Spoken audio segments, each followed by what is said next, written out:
Welcome to the Banker Lamp. Please enjoy the video. You start by confirming that your service plan, modem, and antenna match the provider's requirements. This prevents mismatched firmware or bandwidth limits.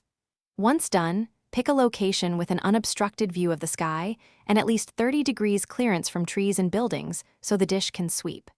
Next, secure the mount to a solid surface, run the coax and Ethernet to the modem, and apply power. These are the first tangible steps that get the system alive and ready for alignment.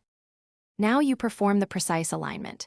Use the provider app, compass, or receiver readout to set azimuth and elevation, because accurate pointing maximizes signal-to-noise and throughput.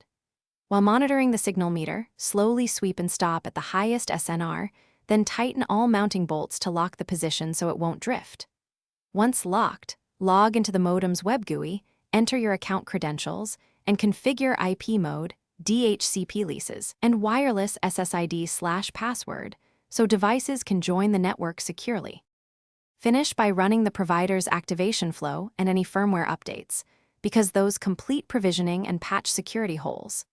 Test throughput on several devices, configure NAT or port rules as needed, and secure all cable connections with weatherproofing tape and proper grounding to avoid intermittent loss.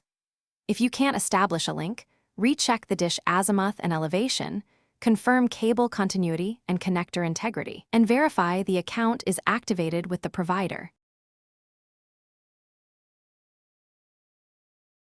Thanks for watching. If this was helpful, leave a like and consider subscribing. See you next time.